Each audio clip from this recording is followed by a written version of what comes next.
Dijon pulled off a final day escape to avoid relegation from Ligue 1 with a 2-1 come-from-behind victory over Toulouse. They now face a playoff against Lens to stay in the top flight, while Caen's 5-year stay in France's top tier ended in agonising fashion following a 1-0 home defeat by Bordeaux. Amiens ensured they will return for a third season in Ligue 1 after a 2-1 win at home to already relegated Guingamp. French champions Paris Saint-Germain ended their campaign in disappointing style, losing 3-1 at Reims, despite Kylian Mbappe netting his 33rd goal of the season. Lille also ended on a losing note as Mbaye Niang scored twice in a 3-1 win for Rennes. Late goals from Maxwell Cornet and Tanguy Ndombele gave Lyon a thrilling win at Nîmes.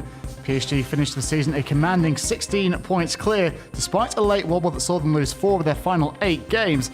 Marseille leapfrogged Montpellier after a 1-0 win in Rudy Garcia's final game, despite Mario Balotelli's red card. Leonardo Jardim has plenty of work to do at Monaco after a 17th place finish.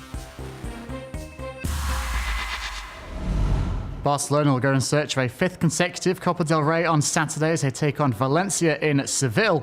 Lionel Messi, a 6-time winner of the cup competition, will collect another golden shoe as Europe's top domestic scorer this season.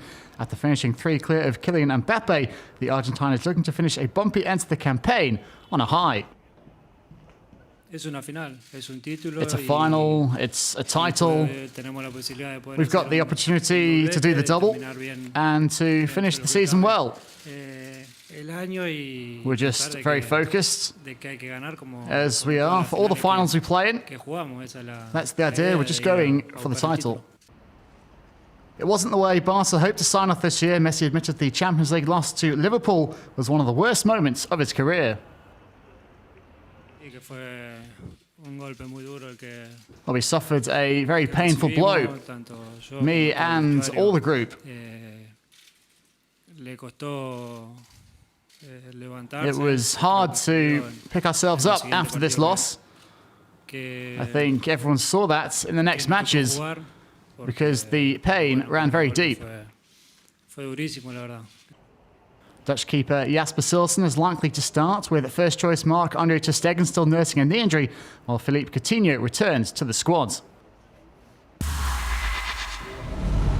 Bayern Munich are bidding to wrap up a domestic double as they face RB Leipzig in the final of the German Cup. Saturday's game in Berlin marks the final game for both Franck Ribéry and Arjen Robben. That's Bayern after a decade of great success.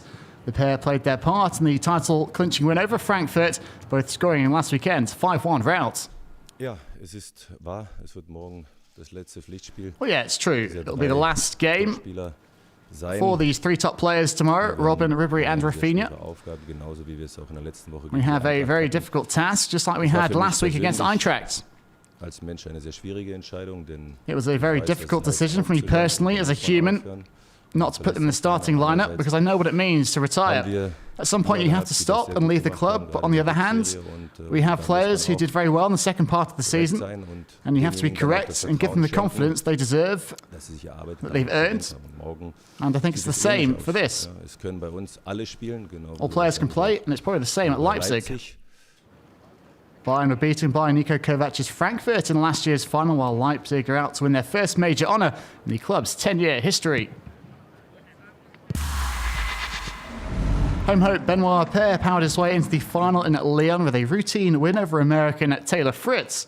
Frenchman Paire dropped just 1 point throughout the match on his first serve to bat Fritz aside in just over an hour. The mercurial Paire has displayed some of his best form on clay this year, lifting the title in Marrakesh in March. His 10th ace of the contest, sealing a 6-4, 6-2 win in Friday's semi-final.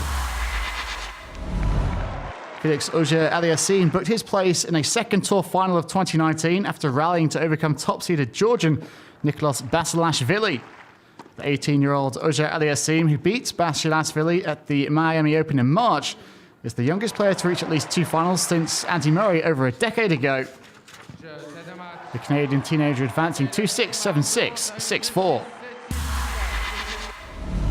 Ilnur Zakarin stormed to victory on stage 13 of the Giro d'Italia, the first mountain test for the overall contenders. Part of Friday's breakaway, Russian Zakarin launched a solo bid in the final climb to beat Spain's Mikel Nieve by 35 seconds.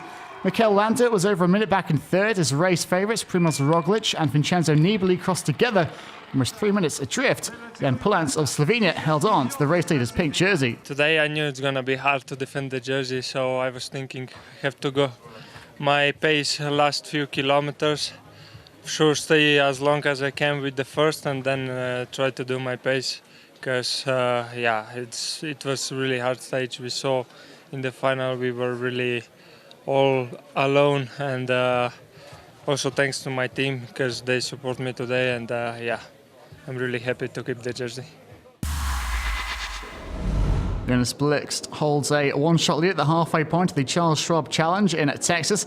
The Swede drained an approach shot for an eagle at the 17th to surge to the top at Colonial, following a second round at 64. Blixt is 9 under overall, with playing partner Kevin Na giving chase. He's level on 8 under with first-round leader Tony Finau, the Ryder Cup player, shooting a 68. Local favourite and 2016 winner Jordan Spieth is 4 shots off the pace.